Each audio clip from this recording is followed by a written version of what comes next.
Joining me in this episode of Working Forward is Kris Kluver. Kris is a strategic advisor, investor, and best-selling author with over 35 years of experience guiding CEOs and leadership teams to achieve extraordinary growth. He has helped drive companies to billion-dollar market caps, facilitated high-stakes turnarounds, and advised leaders through complex challenges across industries like AI, crypto, and private equity. He's also the founder of Peer Circles, an exclusive mastermind for elite leaders looking to solve high-stakes challenges, gain candid feedback, and scale with precision. Known for his candid yet compassionate approach, Kris helps leaders break through ceilings using practical tools and fearless facilitation. He has studied entrepreneurial strategy at Harvard Business School, is a certified exit advisor, and a sought-after speaker. Enjoy this episode.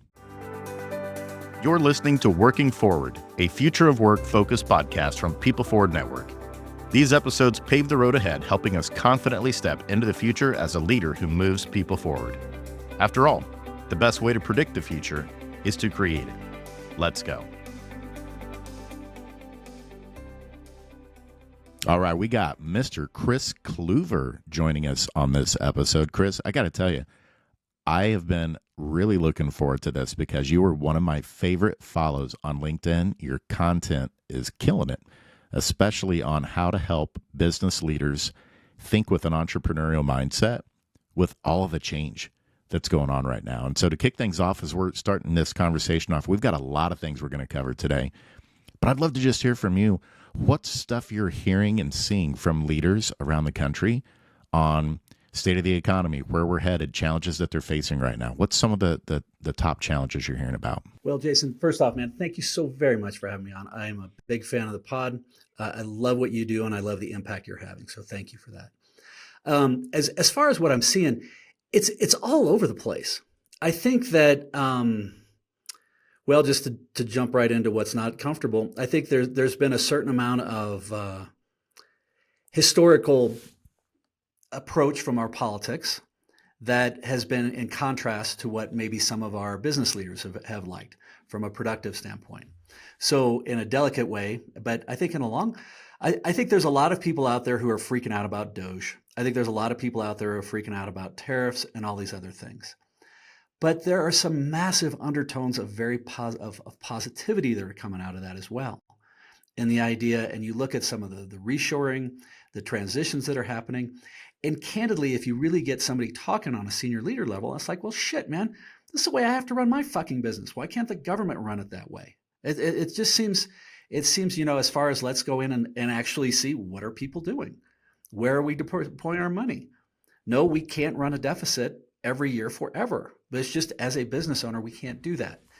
Now, I do get a strong sense that people are being fairly pragmatic about it when it comes to the idea, though, that this is probably going to be rocky for a while. That we're not necessarily going to see a magic bullet that suddenly makes everything better in the next 3 to 6 months. I think it could be 12, 18 months personally before we get through some of this rockiness. Now, with Trump, I'm whether you love him, hate him, I personally like some of the policies he's doing. I think the approach can be a little lumpy at times. But with this, I think the tariffs and things like that are his negotiating style. I've been on the other side of the table with some of his other companies, and I have some familiarity with that negotiating style. And it is a bull in a china shop, and it pisses people off, and it is not politically correct, and it is not, it's lumpy, to say the least. I think the intentions are solid, but when we get there, I think it's going to have some pretty negative impacts on some organizations, especially people who are very sensitive, commodity-based type things for people who may be sensitive on importing. So there's a lot of excitement in what's happening in the politics area. That seems to be one of the top of minds.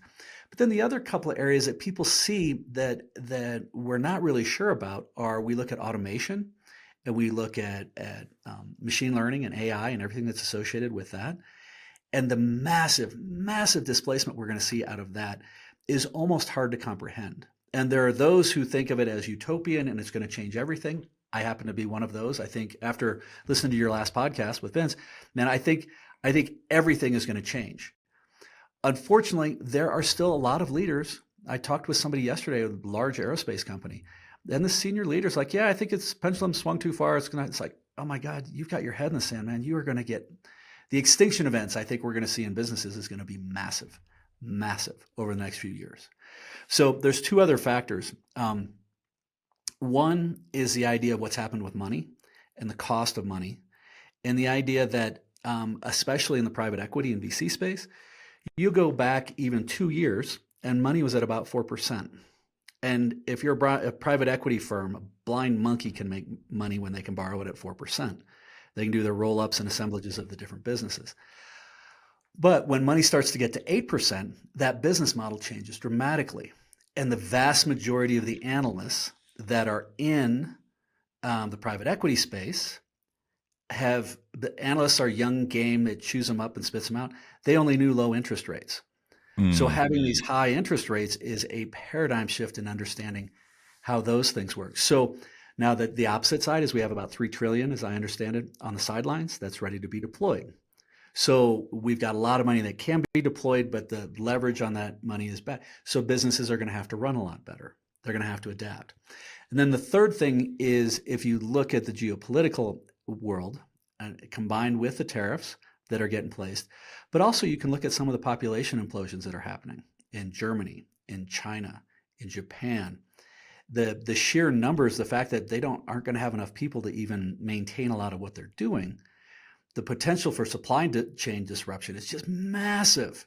So we've got this convergence of all this really crazy, huge stuff that is either A, going to freak out business owners, or B, it's going to get them really, really, really excited.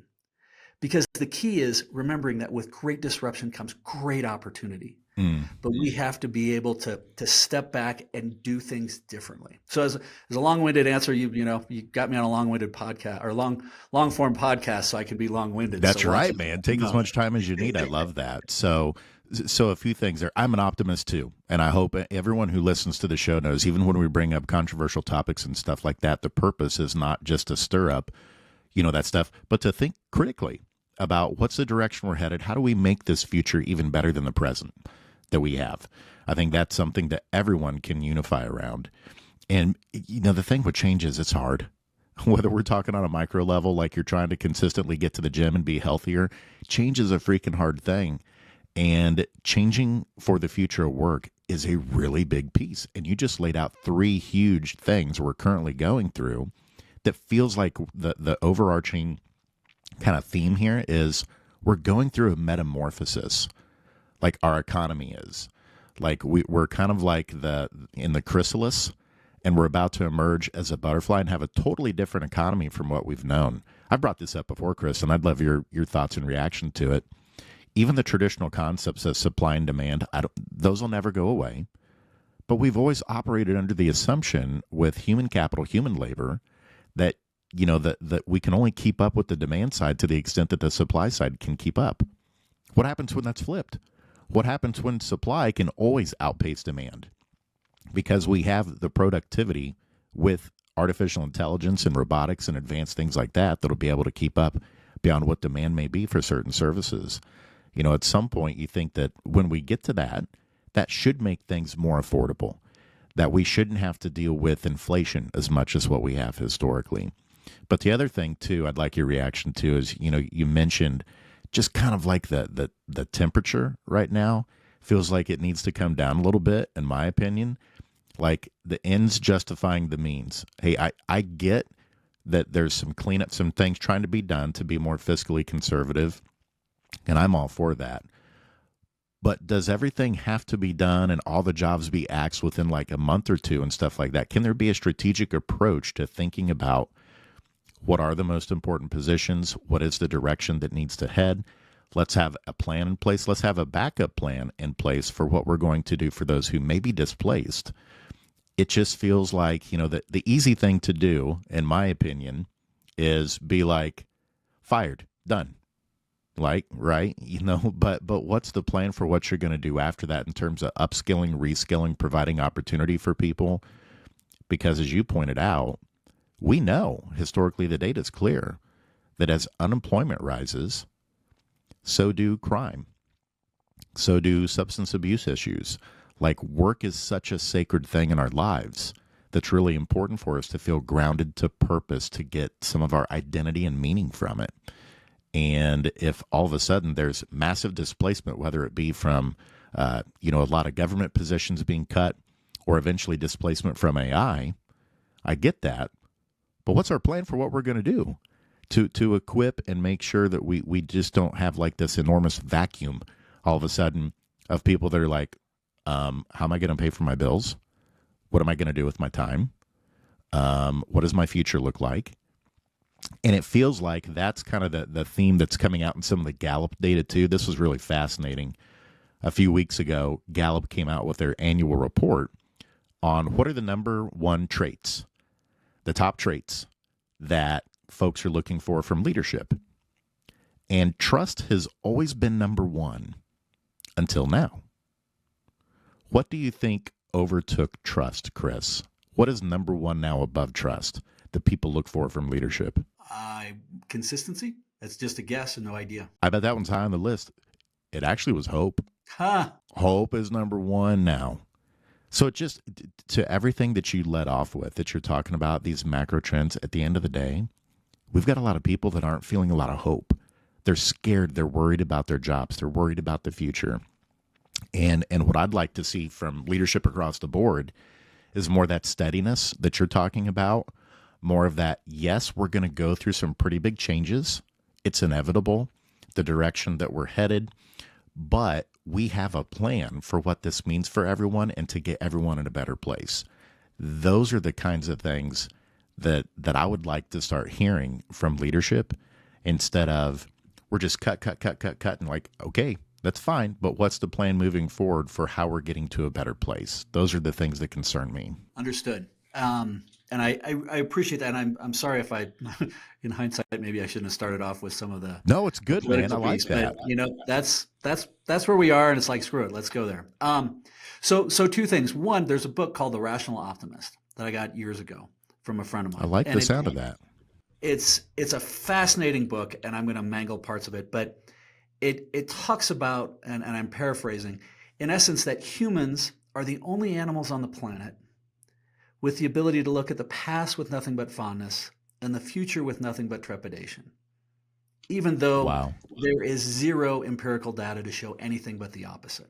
Now, that's a paraphrase of that, but in the book they actually go through and they prove that through using like a lumen of light, and how much energy it took when you were a caveman to get a lumen of light, all the way to now we turn on LED and we don't even think about it. So the amount of trade for time, energy for those things. So from an optimistic standpoint, I am positive with it, and where things are going. I have a different perspective just when I've worked with, and I've had some companies that I've worked with and had to shepherd the CEO through a 40% plus RIF, realignment and force. And nobody likes that. And it is scary and it is uncomfortable. However, I always encourage that we cut deeper, faster, because otherwise it's like slowly pulling the Band-Aid off little by little by little by little. Now, I am not, don't get me wrong, I am not disagreeing with you as far as communication and understanding and hope and understanding where we are going. But as an analogy, I just finished a great bucket list trip with my wife down to the Antarctic.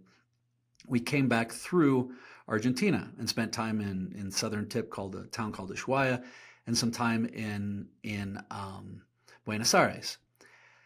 Now, President Milei went through, and I don't know if you know the background of Argentina is it was an absolute train wreck for the economy.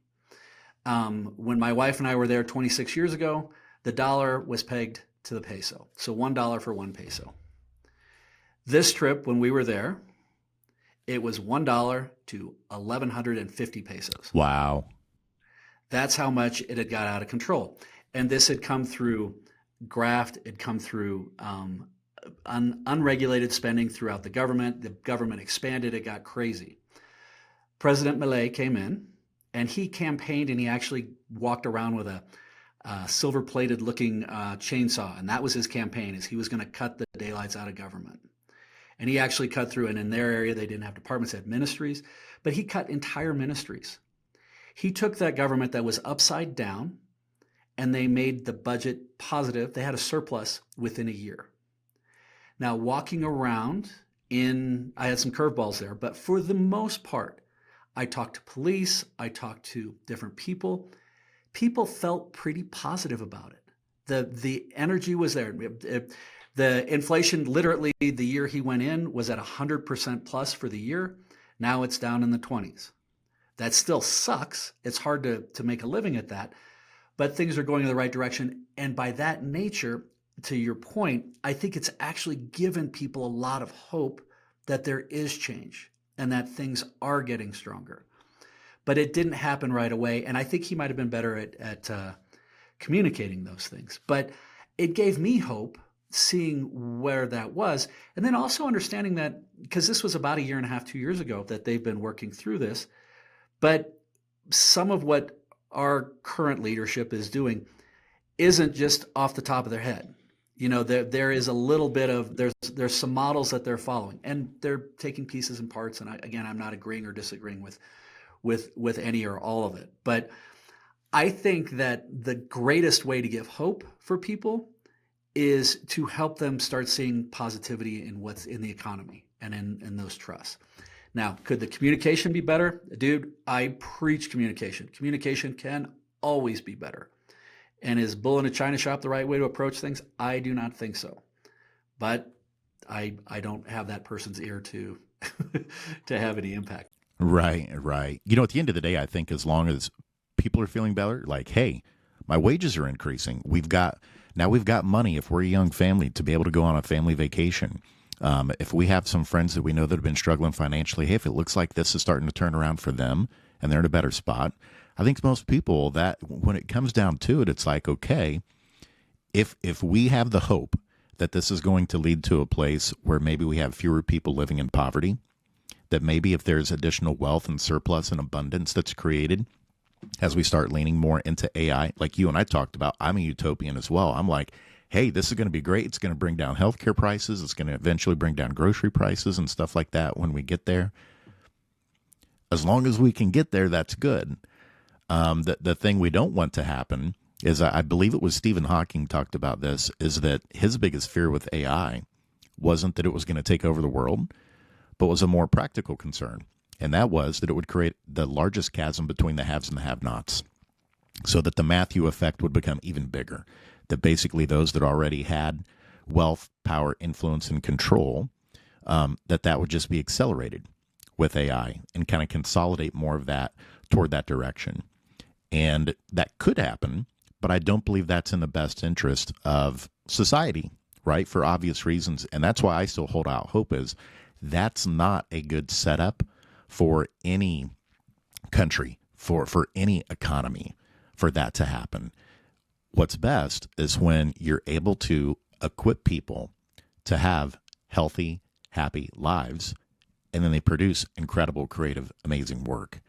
And I think that transition is going to be a challenging one, but I'm very optimistic that if we can eventually come up with a smart way of doing universal basic income, making sure that the additional wealth that can and we're expecting is going to be created from artificial intelligence, that it's not just to line pockets of the wealthy. There's going to be some of that has to happen in a capitalistic society, but that this provides a great opportunity for a certain type of distribution to elevate and raise the lives of everyone, especially those that may particularly be more affected if there's certain job displacement from AI, and figuring out what is that next job, maybe that next mission, that next thing that I want to do, but not having to worry about, am I going to be able to pay the electric bill this month?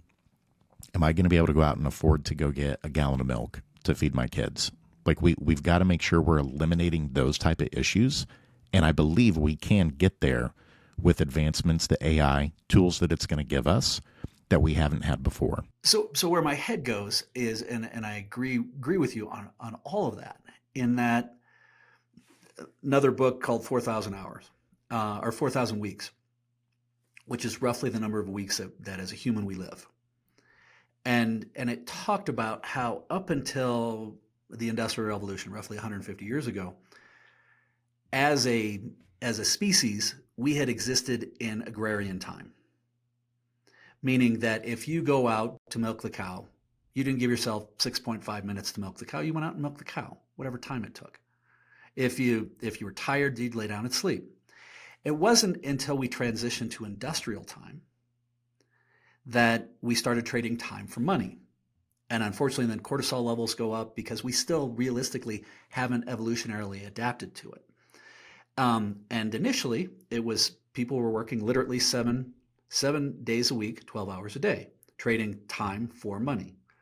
And that was what it was. But, and my point here is that it was when Henry Ford and some other old crusty white guys got together and said, maybe if we didn't work them 12 days or 7 days a week, 12 hours a day, maybe if we worked them 5 days a week, 10 hours a day, and we paid them just a little bit more, they actually could become part of our market. And that would actually expand our market in a huge way, so that they actually created this self-fulfilling prophecy. And I would anticipate that we may see something as well happen when we start looking at some of the impacts of artificial intelligence and machine learning and automation. That there will be certain, if we can figure out a positive incentive for people to have a universal income, to have those basics covered, I think that will become stronger and stronger. And I think the biggest challenge for AI and for people is actually, maybe it'll be the disparity, but I think the biggest challenge is figuring out how the UX, the user experience, how AI can adapt its ability to change so fast to us, the hairless apes, to figure out so it doesn't freak us out too much. And I think that focusing on how to handle that, because we're worrying about these things, but then I think about, like, the first time I took a Waymo. Have you done a Waymo yet? I haven't yet, but I've had some friends and they posted videos. It looks interesting. It's crazy, man. You're sitting there, you're at the airport in Phoenix, you hit the app, it comes up, it says, this is your number, and you have to put in a code and it unlocks the doors and you get in. And for like the first 3 or 4 minutes, you watch the wheel turn. You're like, oh, okay, did fine. It accelerates around. Oh, shit. Right. And then 5 minutes later, you're in a conversation with your friend in the back, and you're like, holy shit, we just adapted to a completely driverless, something that should be scary as shit. Mm-hmm. But somehow there was a trust that it was okay. We got to see how it worked, and we adapted quickly to it. So I think that as long as the incentives are aligning in the right way, Charlie Munger, the Warren Buffett's number 2, show me the incentives and I'll tell you the outcomes. As long as the incentives and the outcomes are aligned in the right way, and I think that AI will be able to see that, because there's a synergy around all of that it makes more sense. I think that it's going to be less of an issue than a lot of people are looking at, but it's our fear of the unknown that is what's making it there. That quote that was, the future with trepidation. It's because that's how we're wired. Mm-hmm. We had no idea we're still worried about walking around the corner and seeing a tiger. Whether we believe it or not, we still have that evolutionary impact in our head. So being able to get out of that way, I think, is part of it. To that point. So you got me thinking about my mortality here. You're talking about 4,000 weeks, Chris. We're talking about tigers around the corner. We're talking about hopping in cars without drivers. You got me thinking about mortality here. But I think, a litmus test, if you ask most people around the world, what's the litmus test for how they're feeling about life? Most of the time it's going to come down to health, and it's going to come down to wealth. Not saying that that's everything, but a lot of times those are 2 big factors that people are going to point to. Am I healthy? How am I doing in terms of my health? Do I have any diseases or things going on, or just challenges that are making it really hard for me to do the things I want to do physically or my lifespan? And then the other thing is, do I have access to be able to do the things I want to do? And to take my family to go do things, or go on adventures and see the world and that kind of stuff. And to your point, the things with AI that seem very realistic, that are within our grasp, that we will eventually hit, is going to help in those 2 areas. Think about our ability to eradicate cancer, to have different types of treatments to prevent the onset of like Parkinson's or Alzheimer's, for example. This isn't science fiction. These are things, if you're staying clued in to the stuff that's coming out from MIT, Johns Hopkins University, these things are currently in play, are being tested. And artificial intelligence models at some of those universities are actually helping them come up with new ways of thinking about how to treat and battle disease. And then on the other side too, like we were talking about, think about whenever we're able to have supply outpace demand. And instead of your eggs costing whatever it is now, I know that's been a big hot topic, whether it's $8, $10, $12, I'm not sure what it is right now. I'd have to ask Rachel, my wife, whenever she goes to get those. But I'm like, my goodness, like what if it gets back down to where, like, because we have so much abundance and the ability to get those where they need to be, that the prices are able to be less than 50%, maybe more than that, of what they currently are. So that picture of that utopian future, the reason I'm sharing that and I want to lean into it is there may be naysayers that are like, no, that'll never happen. We're already starting to see advances that direction that are starting to happen, not necessarily in the price, but that the stuff is being worked on that we're starting to unlock and solve with artificial intelligence help, that if we just left it up to our own devices, maybe would have taken us hundreds, thousands more years to still figure that out. Supply chain issues, like these things of being able to solve world hunger, to get clean water to every single human being in the world. Those things are no longer a pipe dream. We're going to be able to make those things happen. And that's the optimistic side of where we're headed. That hopefully people are hearing today is, despite all the disruption, despite a lot of the challenges, a lot of the change that's going on, and it's happening fast and furious, do hold on to that hope, because there is tremendous opportunity and abundance that's on the other side. But we have to make sure that we're doing it in a way, and we're going through our channels to make sure our elected representatives and everyone who is one of those stakeholders is helping make those decisions, that we're doing it in a really smart way. Let's talk a little bit, Chris, segue into flexible work, because I know you've had some incredible posts about this whole concept of life-work integration. And I think it ties into what we've been talking about, because at first it seemed like there were a lot of people that were like, yay, I'm excited to be able to work from home. But now it seems like I'm starting to hear from some more people, at least in my circles, that's like, I'm ready to go back to the office. It's tough to work from home, of juggling and trying to, kind of do life and personal, or life and work stuff intermixed throughout the day, and feel like you're kind of sputtering. And that there's some people that are like, I kind of would like to get back to the black and white of like, hey, I'm going to work from these hours. And then when I cut it off, I'm not thinking about work in the evening, thinking about checking my Slack messages, checking my emails and stuff like that. So let's talk and lean a little bit into life work integration. What are you seeing around that right now? Any thoughts around it? Well, do you mind if we take a half step back as far as your efficiencies piece? Yeah, absolutely. So I was at, I've got a client that's in the blockchain Web3 space, and it was cool. We got to help them. I got to stand on the podium a few months ago, and they rang the bell on the New York Stock Exchange, which was great. That's awesome. And I didn't know anything about it when I started working with them. But I remember going to the Bitcoin conference. And the first one I went to was just bizarro, man. It was like a combination of, if you mixed Burning Man and Berkshire Hathaway event and threw it in a blender. But wow. But there was some conversations from economists, and one of them touched on what you hit in a little different way, in that if you factored in over the last 30 years inflation, what people haven't factored into our inflationary area is that we've had roughly a 10% increase in efficiencies every year. So as an example, if you think about, I'm 57, and I remember buying CDs, music CDs.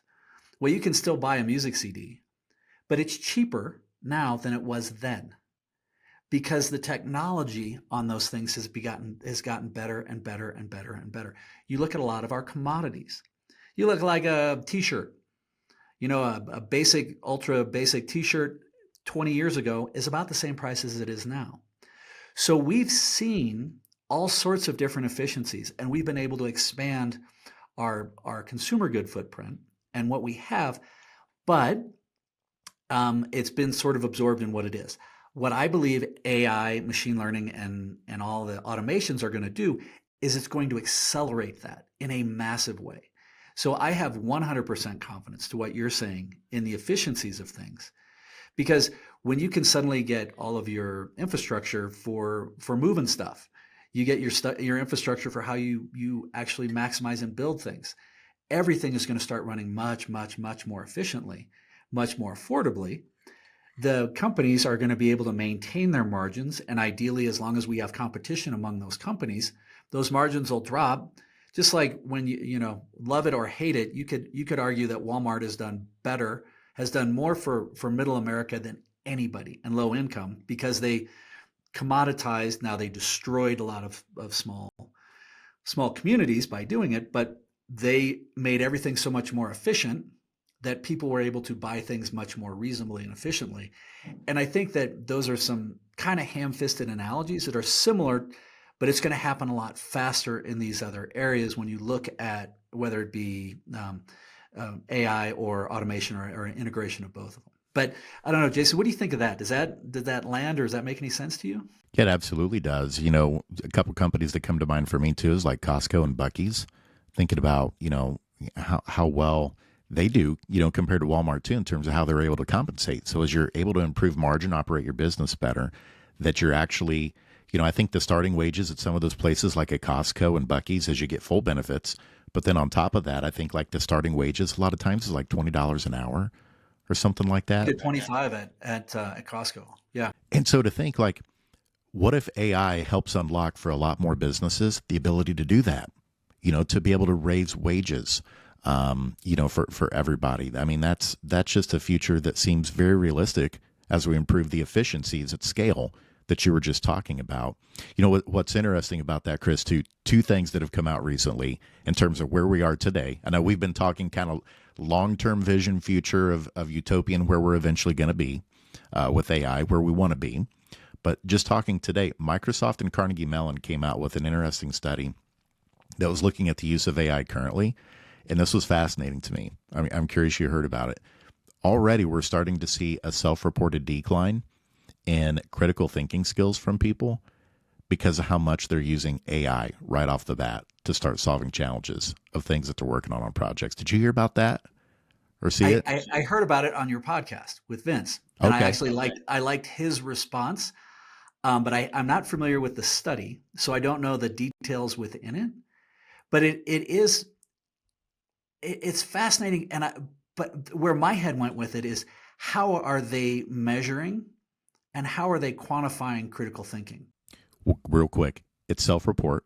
So these people are reporting it themselves. But I'm not sure like what the actual like questions were or how it was set up. But that was the piece that to me wasn't like, hey, someone else is telling you, hey, I think you're not using your critical thinking skills. These are people self-reporting that are like, hey, I'm starting to notice like I'm not thinking as critically about my job and decisions that I make, and I'm offloading and sending a lot of that to AI instead. So I don't know. Because where my head goes is, I can remember 3 TV stations, pre-cable, and let alone social platforms, and let alone living your life on with your thumbs, looking at something. I think that a lot of the younger kids now, people under 30, who are completely native to that, they've rewired their brains in different ways. And I think differently than they do. But I don't think that the way they're doing it is wrong. They're just adapting to tools and using those tools in a different way. So I'm just kind of wondering if in that report, their version of what they think is critical thinking, maybe it is changing. Mm. But maybe the way that they're getting better at asking the right prompts is a different variant, and they're looking at problems in a different way. Because critical thinking, to me, especially for like a senior CEO, is really looking downfield and defining what are the big issues that need to be addressed. And then how do we frame a question around that? And then getting AI to help you solve that problem. Maybe traditional way of critical thinking, well, we got to solve these problems. Well, maybe that's shifting, and that it's going to be, no, we need to define what amazing is. What are the challenges we're facing? And then how do we ask the right questions? And just like a 20-year-old with with their phone, how do they use the tools available in a different way? So I think we're adapting fairly quickly, but that's me being hopeful on it, but I don't know. So I think there's something there. You think about it. This is a crude example, but you think about when calculators were coming out. Um, all of us didn't all of a sudden not know how to do math. Yeah, we relied more on calculators because it's like, hey, I want a quick and easy answer here instead of me having to do like long division here, writing it out by hand. But we're still taught and we learn those things. So I think that's a good point that you bring up, is maybe we're just recalibrating in terms of what we think about critical thinking, because in order to get good output from AI in terms of a good, precise answer that seems reasonable, you got to have the critical thinking to know how to frame the question in the prompt of what you're wanting it to do on the front end in order to get a good response on the back end. So I'm following what you're saying there. That makes sense. Well, and for me, I got an Apple IIc, which was their second generation. Do you still have it? No, I wish I did. I'm about to say, yeah, man, that'd be a relic right there. I do have old Blackberries; those are kind of funny with the QWERTY board. But I remember then that, because I'm fairly dyslexic, and I can't spell for shit, and I'm not sure on the mechanics of the word processing. And what those tools have allowed me to do is focus more on what my genius is, not have to put a whole bunch of energy into trying to make something else fit in and work to comply with something else. So I think that obviously there's going to be adaptations, and there's going to be people who get it and they're lazy and they abuse it. But I think on the grand scheme of things, if people are using it as a tool and it allows them to, because maybe somebody's not great at doing a lot of problem solving, but they're really great at seeing vision in the future. Oh my God, this could make that person, give them superpowers. So I don't know. I don't know with that. It's interesting to think about because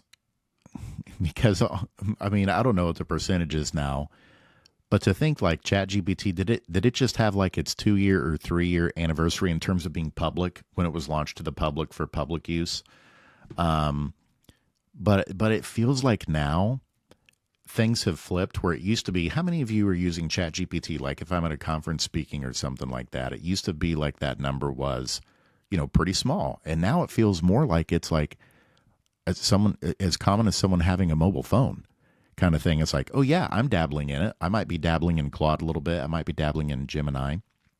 So it feels like a lot more people, instead of it being a nebulous type thing, more of them are starting to dive in, different levels of expertise and comfort with it. But just what I'm seeing and hearing is it looks like there's more people that are starting to use it, which I think is a good thing, because those are probably going to be really important skills in the future that we'll need to have almost regardless of industry or role, is being able to know how to communicate and articulate really well and work with the AI almost like it's a teammate, or if it's your boss in a particular instance. Oh, I 100% agree with the idea of being a teammate and ways to use it.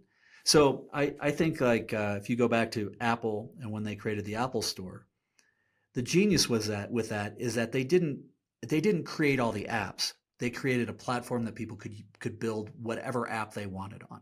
And now there's infinite number of apps. I think that a lot of the AI platforms are using the same thing, and it's going to get used in ways we can't even imagine.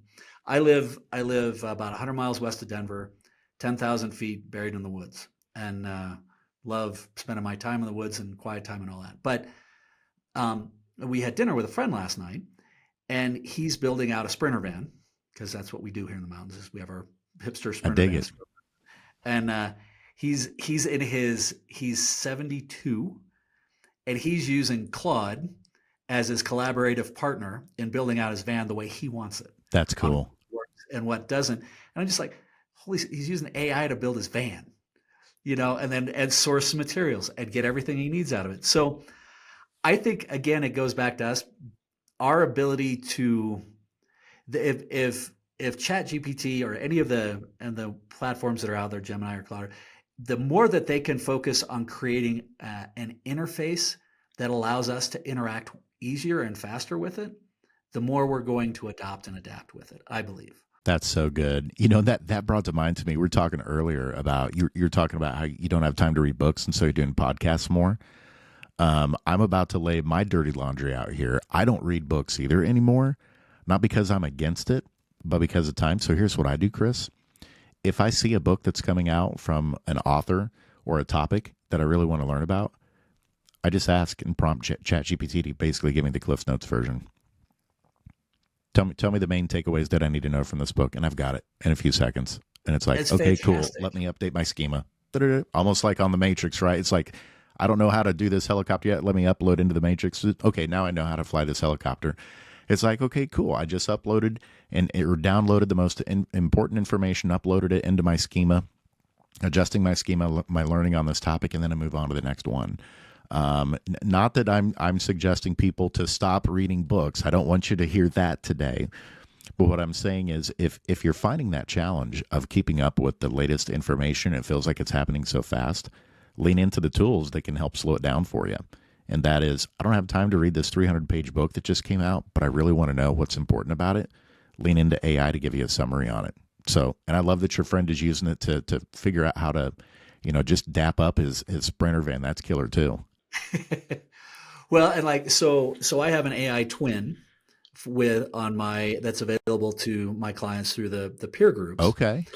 And I've been working on it for almost 2 years, where it's every one of the blog posts, everything that comes out. I would originally do a video of the blog post. My chief of staff would transcribe it, drop it into my Kluver GPT. It would create a blog post. I would go through and rewrite it and edit it. It would put it back and it would learn what I liked and didn't like about it. And it's downloaded my books. It's downloaded almost 300 hours of videos and 500 blog posts. So all of this has been put into this chat. But what you just said there is, I think I should be asking my chat, what books are out there today that I should be reading, and give me, but actually start understanding and leveraging that up even more. And what are the takeaways and trends that are coming that I need to be more aware of? But again, it's me investing that time to say what is highest and best use, and how can I make sure I'm using these tools in the right way? Because part of it is I still enjoy leisure reading when I can, and I'm studying to be a pilot, and those things I can't offload yet. But I love the idea around that on the books. It calls to mind too, again, not that I'm telling people not to read books, but if you're struggling to keep up, that's one thing to do. But still the importance of reading. One of the things that came out, and I saw Adam Grant posted about this, it wasn't his research, but he was referencing it a few months ago, is there's now definitive proof through a meta-analysis that reading with a physical book in your hand, that the connection, the learning is deeper than digital reading. Like if you're reading off of your phone, or if you're reading off of a tablet or a screen of some kind. I didn't dig in deep enough to understand why that is, but that was an interesting aha moment for me that, that I'm a very digital person. I'm always digital this, digital this, digital this. But sometimes there is something tangible or physical about it, about the way that our brains learn, absorb information, draw conclusions, think, come up with new ideas, that sometimes the tactile thing may be helpful too. Oh, I could see that 100%. I use a headset, and then I try, and we can talk a little bit about the work integration that we were bringing up, but I try and book 3-4 hour blocks a week where I go out on my own into the woods. And whether that's hiking or biking or skiing or something. And a lot of times it's quiet time, but it's also time where I'm consuming podcasts or books or audio pieces. And again, I can consume those a lot faster that way than by me reading just the way my brain's wired. I love that. I love that. So here's another thing about AI that I wanted to get your opinion on too, is I was looking for the study. It wasn't Gartner, but it was a group like that. And they're looking at currently, is AI creating less work for people or creating more work for people? And I'll have to look up the study while you're providing some context here. But overwhelmingly, the data was showing that for most people, it's actually creating more work where we currently are. In other words, what's being experienced is, yes, I'm more efficient, I'm getting more of my work done, but that means the next thing or next things are coming at me faster.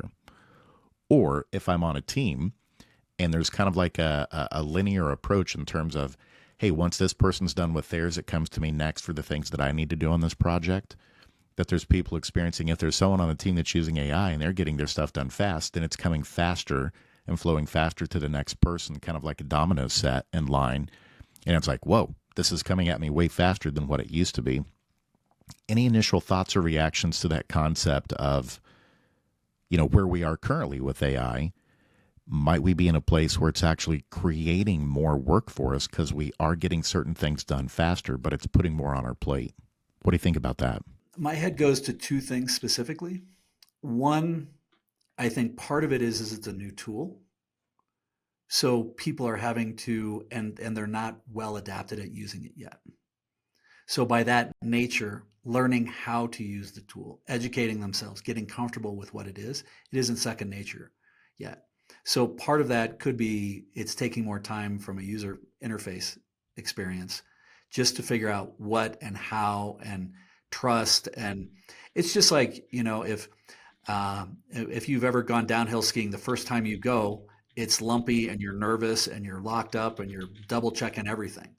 But when you've done it, 100 times, it's super flowy and fast and easy. I think that there's a certain amount of that. The second thing that what I'm hearing is that I think most people are using AI to do the same stuff in the same way they have in the past. They're just doing it faster. And I think that's wrong. I think what we really need to do is look at it, because that puts us in a reactionary state. And 90% of the people on the planet live life in a reactionary state. One of the key things in my peer circles and when I do the coaching with my CEOs is I want to help them transition from a reactive state to a proactive state.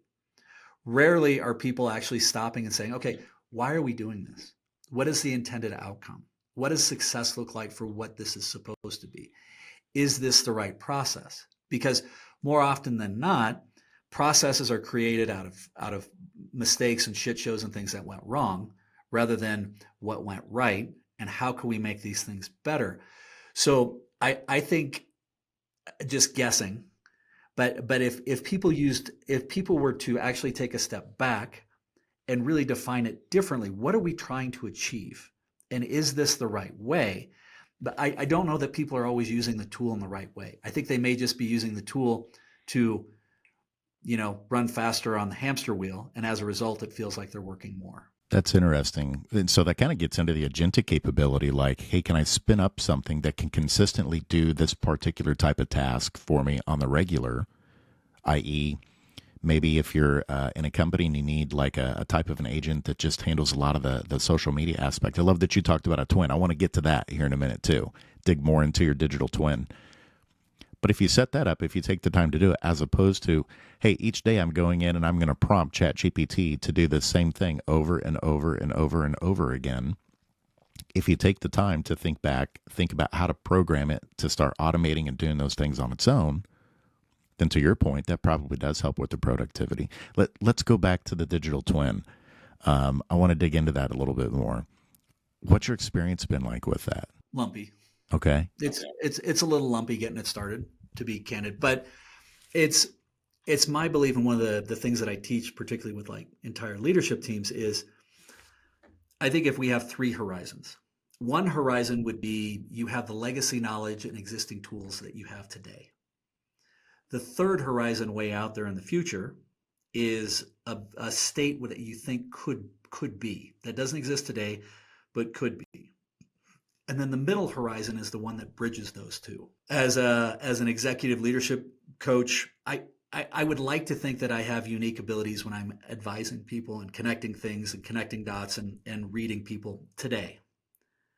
But I make no bones that in 2 years, 5 years, there will be AI coaches that can read body language, that can understand things, that will do a very, very good job. But it's mine to lose now. I have a dramatic volume of content. I've got 30 years experience. So how can I start on that middle horizon of transition? And to me, that's where my AI twin is. My AI twin is that starting down that path. The old adage, the best time to plant a tree 30 years ago, the second best time today. Mm. So if I think that a brilliant thing I could do now is to trip and stumble and build something that's even starting with it, that's starting to take that legacy knowledge, that's starting to build it in there. But then my intention then is as I grow my peer circles and we figure out a way to record everything that happens, but redact it, then we're going to be able to put in hundreds and hundreds of conversations into that AI that then can be used to help solve problems for over and over. And it will, ideally, I want to work myself out of a job and it becomes more valuable than I am down the road. And then I can just go out and preach and talk about it. But it's freaky though.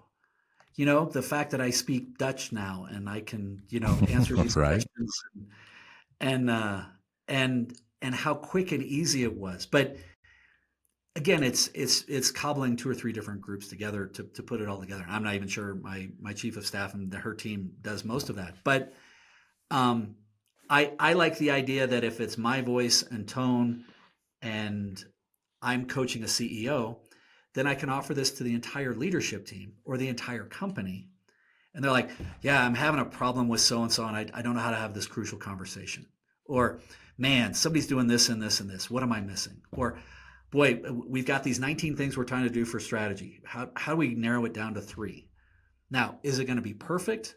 No, but if it starts to leverage out, that gets fascinating. That really juices me up because my personal goal, I call them life-changing goals, is to introduce 1 million people to a new way of thinking, impacting countless lives. This helps me drive that.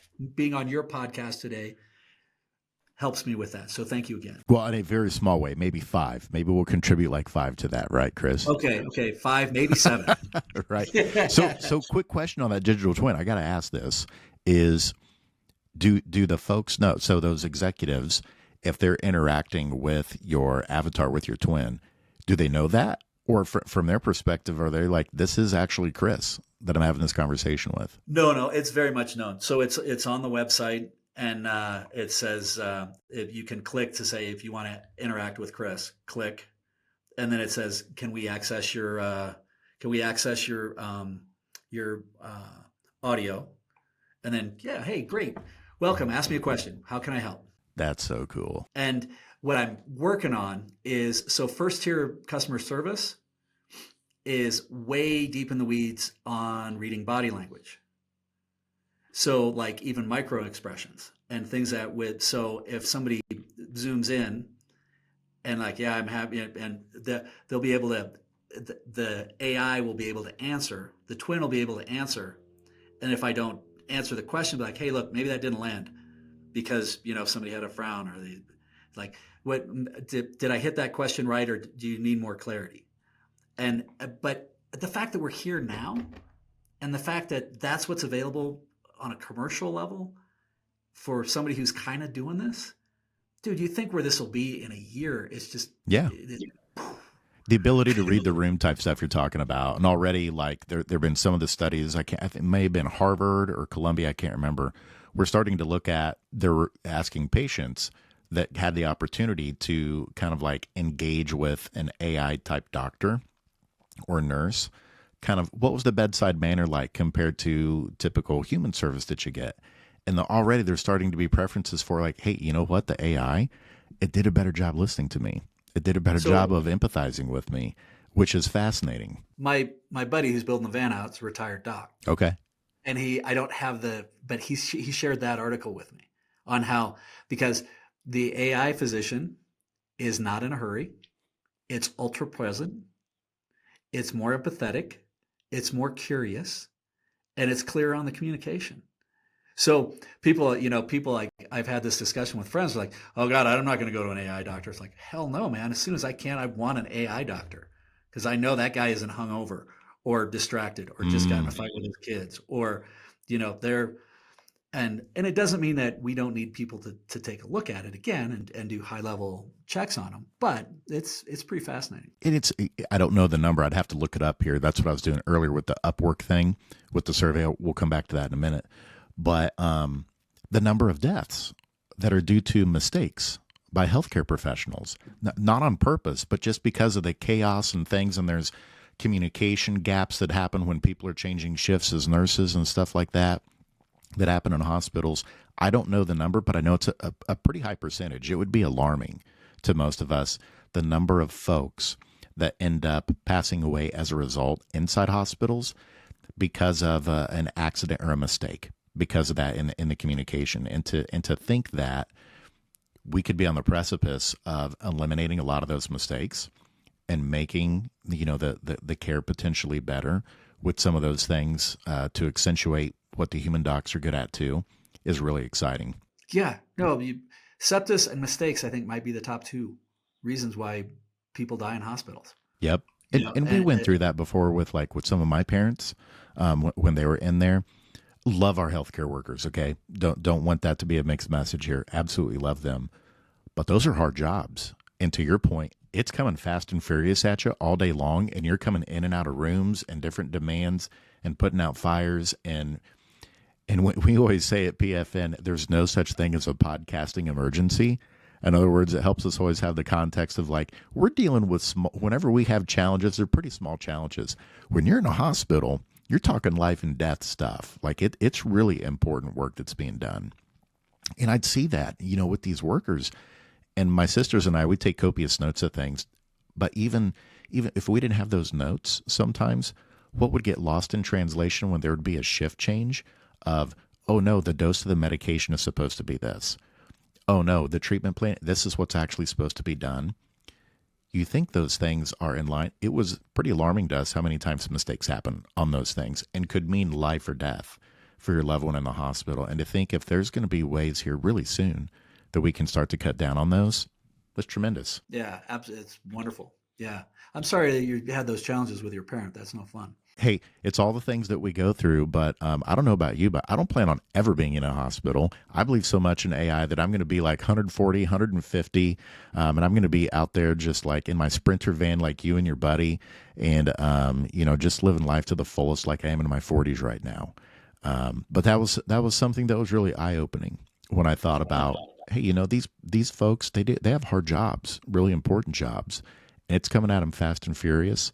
So to see that there's already data coming back from patients that's hey, my experience with working with the AI nurse or the AI doc, to your point, Chris, that I love the word that you used, was that it was fully present and listening. That's big. That's huge. It's crazy. It's crazy. So going back real quick, we were talking about does it seem like people are working longer and harder? And this is going to segue into the life work integration thing I want to get into with you. But it was Upwork that did the study. And I don't know all the parameters of the study, but it was around roughly 77% sampling of the American workforce was reporting that now more work than what they used to do, even with the use of AI. And so, just thinking about, what we were talking about earlier of, does it feel like just it speeds up the next thing coming at you? Maybe there is a certain element to that. I think it speeds up, but again, I really, really wonder, has there been any intentionality behind it? Are they just using it to add things, and are they figuring out what they can let go of? Because it's one of the number one things I work with my CEOs when I'm doing the advisory work is the phrase, just because you can doesn't mean you should. And it's the kind of thing that, oh, well, we have this new tool, so we have to add this, and it's adding this, and then we'll add this, and we'll add this on top. And it's just oh my God, should we be doing all this? And the reality is most of the time, no. I think that's where bureaucracies, whether it be in hospitals, governments, big businesses, that starts to be created. Well, we've always done it this way. We have to keep doing it. It's well, why? We have all these new tools. Can we let go of 90% of this and actually come up with this other thing that's much, much more efficient, and it's actually better, faster, cleaner, and you can do it in a quarter of the time? But I think it's people aren't looking at it that way. I guarantee you're right. and you see it in what you do with executives. And I'm speaking from experience here, just for myself, that as I'm adding things, I'm not also taking things off the plate. I'm really bad at that. I keep doing the things I've been doing, but I'm just adding more onto it. And that's a good, wise reminder there, Chris, that as we're continuing to add things, we need to also be thinking about not only setting up the new things for success to help us, but what are the things that it can help take off the plate and make sure that actually happens so that we don't feel like we're in this rat race. And that's a good segue into life work integration. Let's start talking about that. This concept of a lot of people maybe feeling like they're working harder than ever, more hours than ever right now. And can life work integration, has that contributed maybe to some of that? Like we're talking about earlier, where if people are working from home, that maybe demands from home are, a little bit more intrusive at times into work and vice versa. Or just kind of your overall take, your philosophy on life work integration. Is it a direction we should head in the future of work? Or is it healthier for people maybe if there is a little bit more of like a clean separation of like, here's my time that I'm working and here's when I'm shutting it down kind of thing? So I would say both. Um, I believe that work-life balance, the concept of work-life balance, unfortunately, it's bunk. I don't think it's possible anymore. Unless you're doing the type of job that doesn't ever have anything come through one way or another on a smartphone. If you're a shift worker and you're going in, you're working in a factory, or you're doing, a call center, whatever it may be, and you can definitively, when it's done, great. Now, people always say, well, when we have the idea to work from home, I think working from home is fantastic. I'm looking at the tallest peak in Colorado. I'm 15 minutes away from the trailhead. I am the luckiest cat on the planet. But I have to make sure I put a lot of clear intentionality behind it. I think a healthy work-life integration is 100% possible, but you have to put the intentionality behind it. If you don't, we end up in that reactionary shit show all day long, day in, day out, day in, day out, because we can be connected 24/7. Now, some people say from a business perspective, well, the business is taking advantage of me because I'm at home and they can, and I answer emails at midnight and I do all these other things. Part of that is poor management on the leader's perspective in setting expectations. I have some leaders who maybe they wake up in the middle of the night, they got a great idea and they send it out to their people. Well, their people get it. It's like, oh God, I got to respond to this immediately. And it's like, no, I just wanted to get it out of my head. But there's this perceived back and forth. And so it's like, so teaching the leaders is like, look, just schedule the goddamn thing out at 9 a.m. the next day. And now, and let that roll. Now, I don't do that myself sometimes. I should, but I don't. But what it does is it starts creating this constant expectations. And when you think about the people who've created the phones, who've created all of the apps, they have people who also work, who come from Vegas, who are very, very focused on how do we stimulate and how do we constantly, so that's why we have bells and whistles and noises and pictures and emojis and all this little shit. So we're getting these constant stimulus all the time. I've turned all notifications off my phone because I want to be present when I'm working on something and be present. But it's easy to react. It's just like, okay, well, I'm at dinner and bing, okay, just a second. I'm just like, no, just enjoy dinner. But we have to create those guardrails, those boundaries. And as senior leaders, senior leader first off has to give themselves permission. And this sounds like bullshit, but it's true. It's one of the bigger challenges is understanding that a senior leader, one of the key things, like when I'm starting with somebody new, is like, hey, how you sleeping? And they're like, what the hell does that have to do anything with leadership? Well, tell me how you sleeping. It's like, I get 3 hours a night and it's great. It's like, okay. And just by the tone, you can tell. It's like, so do you think you're reacting, or do you think you're actually in a position that you're taking a breath and you're figuring out where you want to be? What's your home life like? What do you mean? Your relationships, your friend, your family, your kids. Well, what does that have to do? It's like, look, Mama ain't happy at home. You bring that to the office, you're not going to be happy. You're going to be in a reactionary mode. You're not going to do what you need to do. So making sure that when you're there, and this is where I say the number one gift we can give anyone right now, including ourselves, is a gift of being present. If we're ultra present when we're with somebody, we can accomplish more engagement, more connectivity in 10 minutes than we can in 2 hours of constantly scrolling. So if we could help people start to transition to think about what does that look like? Because the reality is when your physical, mental, and spiritual health are good, when your relationships at home, your family, your friends, your partner, when things start to look better, you're actually going to make better decisions as a senior leader. You're going to be able to stop and take a breath and not constantly be in that reactionary shit show. And you're saying, no, is this the right thing? Should we just be throwing AI at everybody? Or should we actually take a step back and define what are we trying to achieve out of this? What does success look like? And that's where leaders genuinely start to become leaders. But we have to help people transition it, because I can talk about that all day long. But if somebody's just running around with their hair on fire playing whack-a-mole, it's going to go in one ear and out the other. So I usually take people through one of 4 phases, which I call stabilize, visualize, strategize, and execute. Stabilize means, how do we get them to just stop and take a breath? Even if it's something silly. I have people like, if you have a commute, turn your radio off, turn your phone off, and just have silence for whatever your commute is. If it's 10 to an hour, whatever, and let yourself think. But so often, one of the things that we are losing, I think, in the connectivity and the reactionary shit show is we're not learning how to think anymore. And if you think about it, if you've ever stood in the shower for that extra 3 minutes and just let the water roll over the top of your head, that's when those ideas, bing, oh man, I do. Those are where those big shifts come in how we're thinking. And as we have all these new tools and all these new resources, that becomes our highest and best use, is how do we cultivate that ability to actually learn how to think and start figuring out what the solutions on those bigger problems are in those different ways.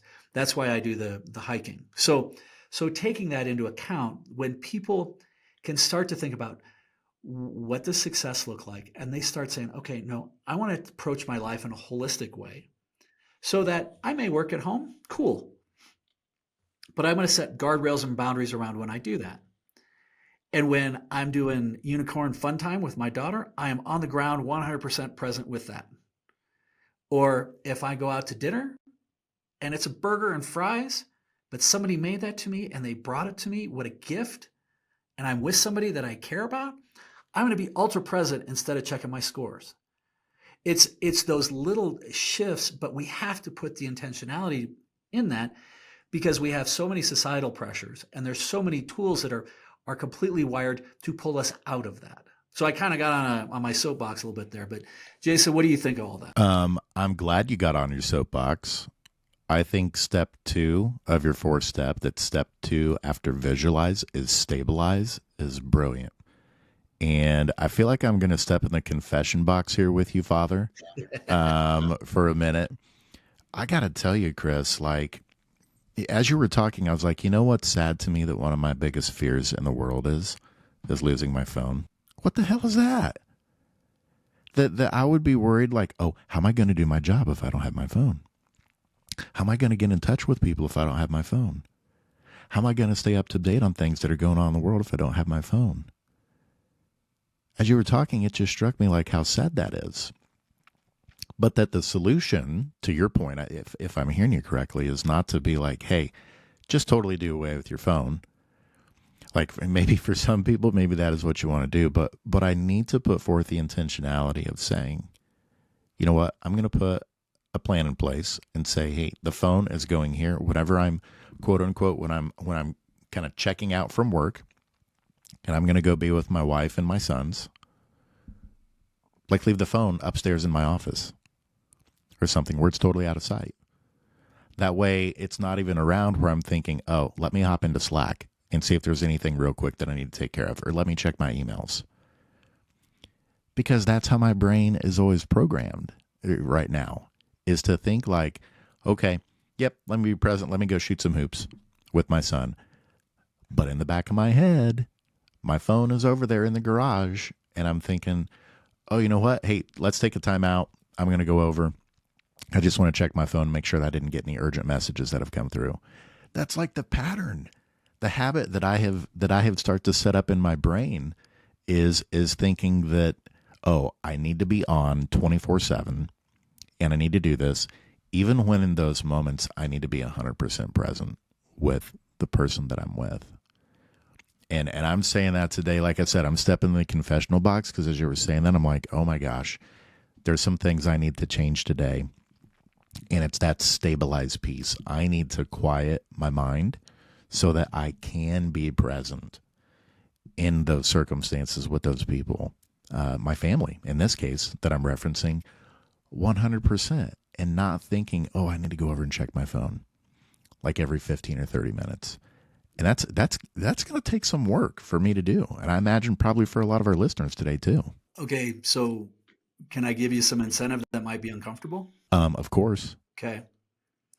More importantly, for your team, your staff, for your son, for your spouse, what behaviors are you modeling to them when you do those things? Well, it communicates that that's more important. And that's not good. And that to me, from a motivation standpoint, just seeing your body language and the way you talk about shooting hoops with your son, if it's you letting go for you, okay.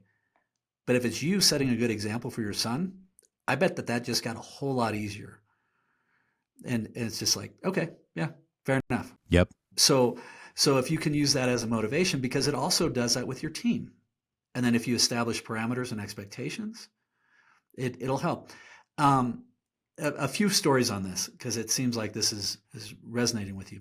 One, I had a CEO who he loves his family and he's very focused on working with his family. And he came home one time and he was literally sitting on the floor with his daughter playing Unicorn Fun Time or Barbie or something. And she finally said, "Daddy, why don't you just go away?" He's like, "Why?" Because he'd been scrolling on his phone. He goes, "You like your phone better than me." And that crushed this guy. Mm-hmm. Just crushed him. But it helped him understand that it's okay to put the phone in the box when he comes home. And then go an hour later and check on it. But it also models really good behaviors for his family, but also for your staff. And it starts taking away that constant, because when you're living in that, oh, do I need to check? Oh, do I need to? You're starting to get in a cortisol state. You're in that fight or flight state. And there's been tests, as I understand it, where standardized tests of kids, where if they can even see their phone, even if it's off, they score lower on the test. Wow. Because they're distracted. So if I'm doing like a full day strategy session, I turn my phone off. And I ask everybody in the room, turn your phone off. And when we're on breaks, we can turn it on. Because if there's a great book called How to Decide, but it talks about how poor we are at, it was, that one's called The One Thing. But it talks about how poor we are at multitasking. And that if you're in deep cognitive thought working on something and your phone even vibrates or buzzes, it'll pull you out of that. And it'll take 3 to 5 times as long to get back Wow. to that state. So part of when we say we don't have enough time is most people are living their life all day long in transition, in reactionary mode. They're not actually getting deep to what they need to do. But if they can be present and turn their phone off and stay laser focused on the project they're working on for 20 minutes, you can get done. You can bend time. You can get 4 hours worth of work done in 20 minutes if you can be all heads down and focused. Mm-hmm. You spend 4 hours and your phone's going off like a slot machine all the time. You're not going to get shit done.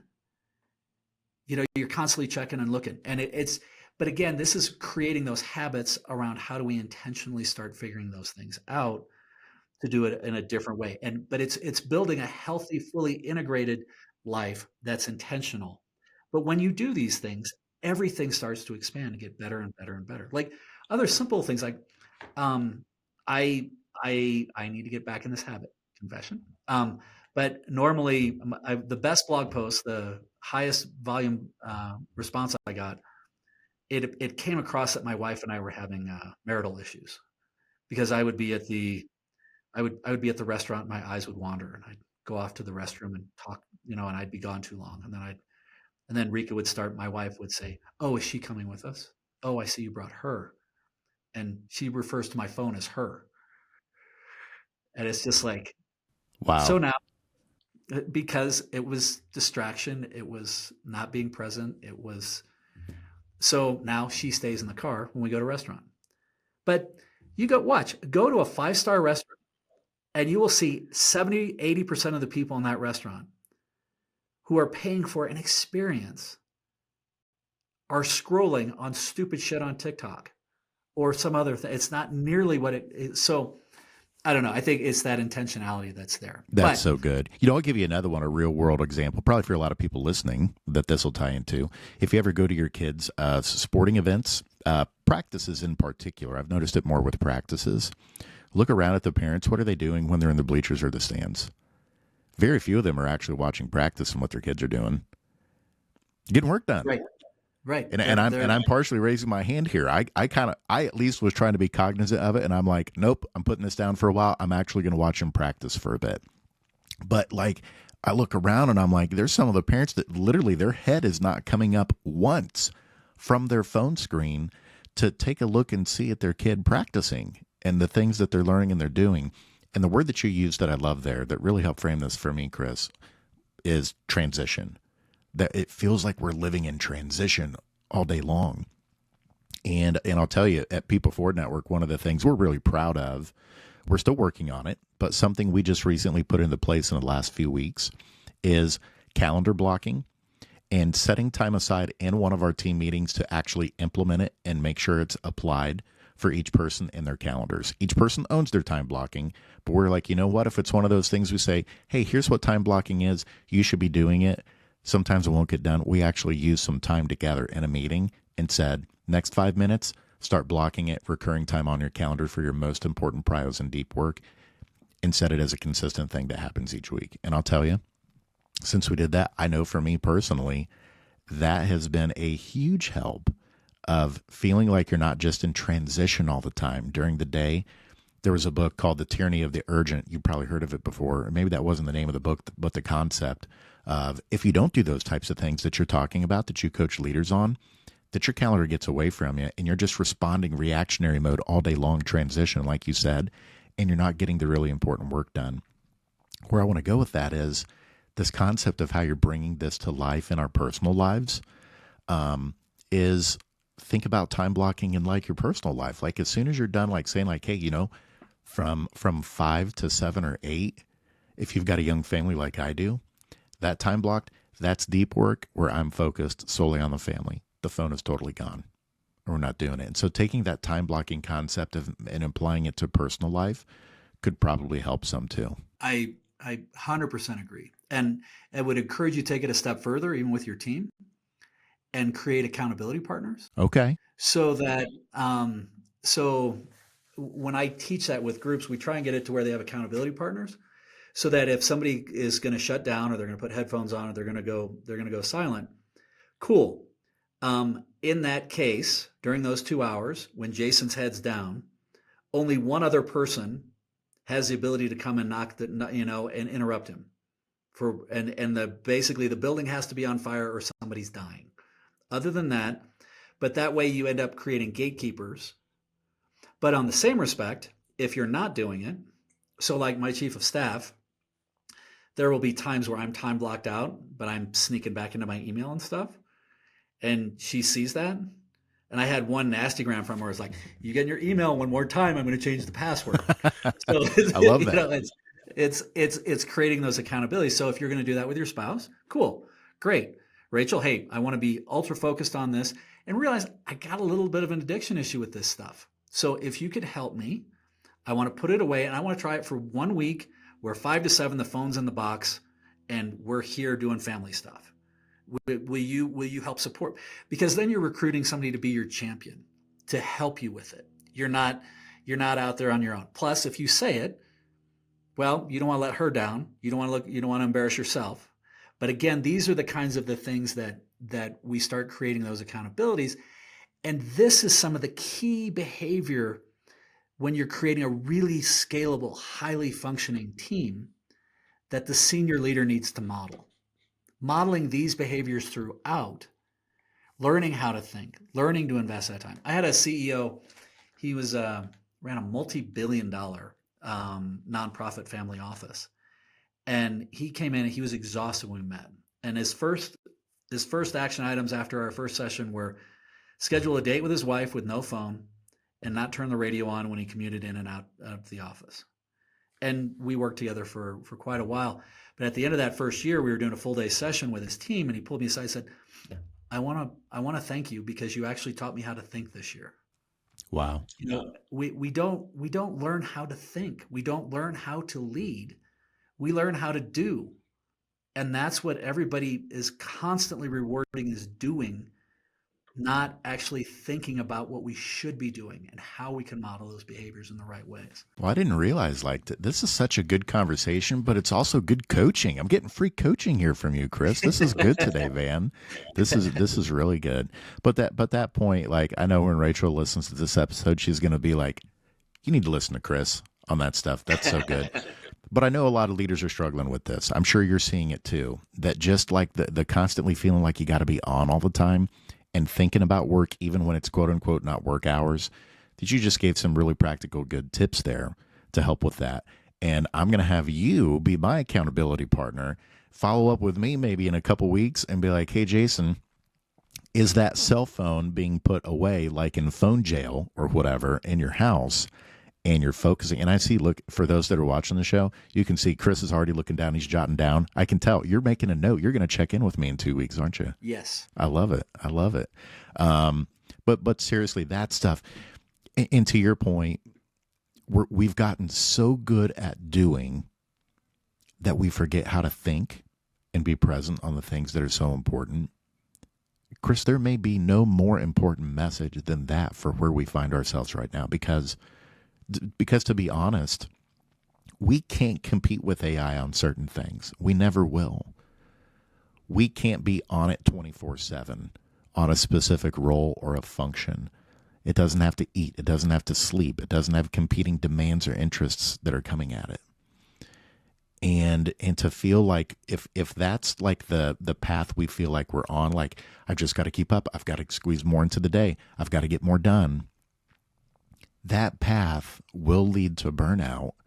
And at the end of the day, you will never be able to outcompete on doing those types of things compared to where AI is going. That's where AI can thrive. That's its strength zone. We have strengths in other areas, if I'm hearing you right, that we should be focusing on. Very, very much so. But let me do a little positive spin. Instead of cell phone jail, Okay. how about calling it focused family time? That's a positive rather than, the more you can keep the spin like going in that. your head in the right way. But it's the focused family time. And with this is why I think this type of thinking is so important. And don't get me wrong, this is a habit. This is a skill to learn. I remember I read the book about multitasking. I thought, well, I'm pretty important. I can multitask. I'm good at things, but I'll try this. And I remember literally saying, I'm going to go 20 minutes, phone off, just on one thing. And 12 minutes later, somehow I ended up standing in front of the fridge and I didn't even realize I'd gotten there. Wow. I mean, it's just weird how, but if you can give yourself the permission to just have the open space in your head, and maybe you don't think about anything or silly stuff for 2 hours, but in the last 2 minutes, you're like, oh, wait a minute. That to me, especially as a senior leader, making sure that you put yourself in the right environments, that you're having the right conversations, that you're really, really, really being curious and listening, that you're getting out of the office to do those things that are important, that you're researching in your way. I don't know if you've ever seen Warren Buffett go through and talk about his calendar. Yes. But there's a lot of weeks where he might have nothing or a haircut on Thursday. And other than that, It's quiet time for him to read, research, and think. Now, this is one of the things. As a frontline person, you may have to make a decision every 90 seconds.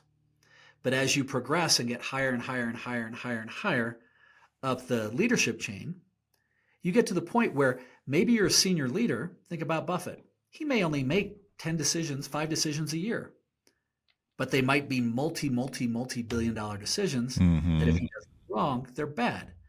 But if he's in the weeds saving time and he misses one of those decisions, it could cost him billions. So the higher up the leadership chain you go, a lot of times the more time we need to be thinking about in investing. I hate the word spending, but investing our time. Where do we choose to invest our time? It's our most valuable asset because it's the only asset that diminishes every second. And where do we choose to invest our time is really, really important. And as we end up with all this disruption and all these challenges and all these changes, it's within that disruption. If people are choosing to invest that time and energy to say, no, where do we want to be? What does amazing look like? What's possible? How do we do that? Who do we know? That's the heavy lifting. And if it means that you're out on the golf course by yourself, cool. If you're going for a walk or you're going for a hike or you're riding your bike and you're helping, stimulate some healthy attitudes and physicality, great. But it's when we get sucked in the weeds and we're living in that cortisol dump of, oh God, oh God, oh God, oh God, oh God, oh God, oh God, oh God. We don't get shit done.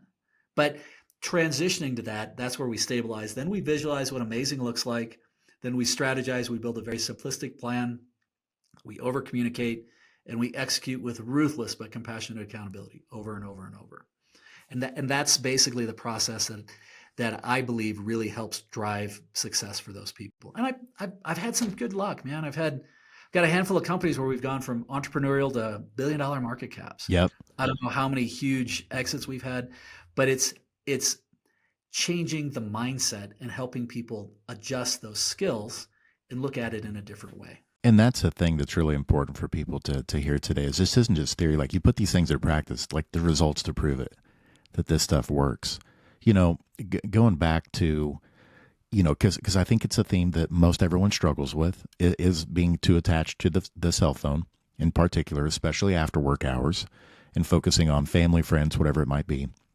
I was thinking of an analogy that's similar to that too, Chris, is, I don't know about you, but growing up for me, I am an old millennial or a young Gen Xer, and there were many kids that I knew that their dads wouldn't come home after work. They'd go to the bar. Instead, they weren't present, right? They weren't physically present. Is that all too different than maybe us not being present today if we're on our phones instead? We might be physically at home with the people that we love, but if we're on our phones, is it any different than what was going on then? Those types of things that we saw? Oh, I mean, that's a whole nother topic, but the ability to hide in our phones is hideous. So I'm on the surface level, I'm doing the right thing, but deep in the weeds on, and then you see people like who are they're really serious about it, and you go over and you look, and it's like they're playing Minecraft or something. It's just like, what? Now, and sometimes, don't get me wrong, I have opportunities to get better as well, no question. We all do, but this is a good reminder for me that when we do that, but I do believe from the being present standpoint, if you can be present for yourself when you're out doing your walk, if you can be present with your spouse, and go for, my wife and I, we love to go for walks. So hold her hand and ask her how her day is and look her in her eyes. That goes so much further than me buying her junk and she doesn't care about all that other stuff. It's figuring out what the love language for that individual is. But it's uncomfortable because we're getting out of our traditional way of doing things, because our traditional way of doing things is constant busyness and hiding and distractions.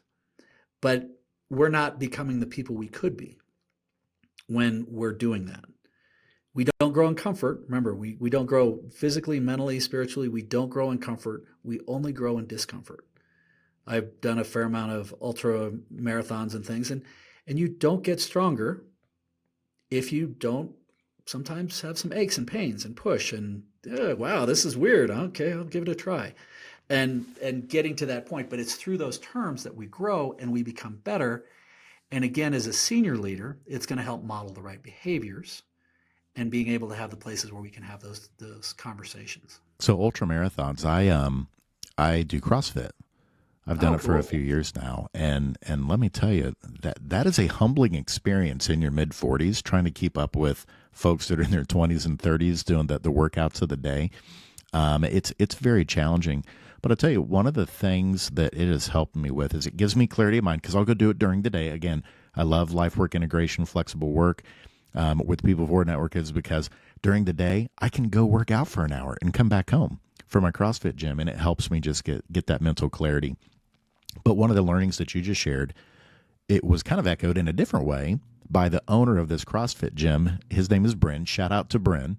I'll have to have him listen to this episode and watch it so that he can hear all the cool stuff that you're sharing, Chris, and how we're tying it into CrossFit. But he mentioned a few weeks ago, he said, when you're showing up here at CrossFit, the weights aren't changing. The weights are the same. The difference is you're getting stronger. And you may hate me when you show up and you see the workout, and I'm making you do stuff that you would never do at home on your own, or that you do at most other gyms. But guess what? The weight didn't quote unquote get easier. The weight didn't change itself. What changed is you. You got stronger because you did something that you didn't think was possible. And what's really cool about the way at this particular CrossFit gym they structure a lot of the classes, they try and do it in groups where you're working on teams, right? That accountability piece that you're talking about. But I think that's such an important lesson that you were referencing too, is we grow through what we go through. And I know that sounds like a cliche term, but it really is true, that you don't grow and adapt and get better at things by doing things the same old way and by doing the old habits. That'll keep you at status quo. And some people, maybe you're happy with status quo. But if you're truly wanting to sharpen, if you're wanting to get stronger, you're wanting to get better, you're wanting to be truly this thing you hear all the time of being the best version of yourself, that requires change.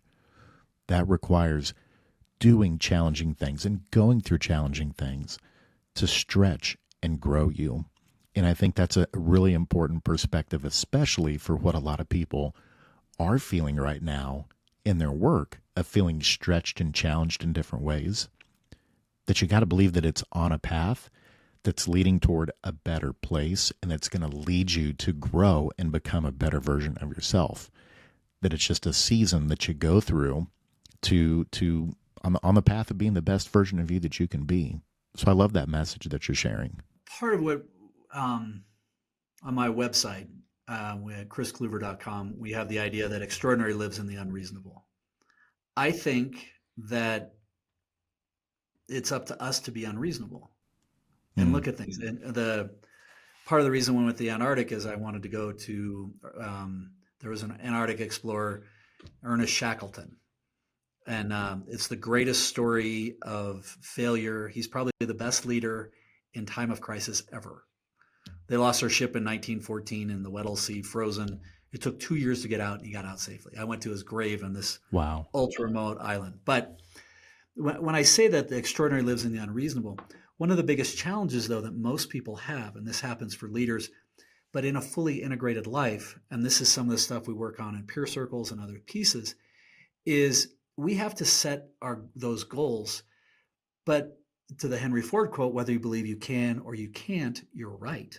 When you set these unreasonable goals, amazing things happen. And it can happen with your family. It can happen with your health. It can happen with your business. I had my hip and my knee replaced about 9 years ago. And my wife does ultra run 50 milers. And I started figuring out that I could actually do a 50K, and I'd never done any long run. Wow. And so, but it didn't mean that I just sat there. And so this is where we stabilize. It's like we figure out what we want. We visualize, what does extraordinary look like for your business, for your family, for your health, for different pieces. And then we set goals. We strategize on how it's going to happen. So I didn't just sit on the couch then and eat ho-hos and Twinkies and hope for the best, but I got a great coach. I lost a whole bunch of weight. I followed what my coach told me to do. It was not comfortable, but I showed up every day and got it done. And I was able to do ultra marathons, which is crazy. But we've gone through from a work-life integration standpoint and reviewed that over and over to where that's one of the reasons we moved out here is I have friends who are 10 years my senior who can smoke my ass on a bicycle or when it comes to skiing or biking. I want to put myself in an environment that has that, but we do the same applications with work and with business. Now, as a self-employed person, I'm very disciplined when I'm working. One thing we didn't talk about on the work-life integration, we talked a lot about what it is to shut it off when we go home. But one of the things that people don't like talking about, and the other end of that equation is, if you're coming to the office, I don't want to be paying for you to be on your phone all day long.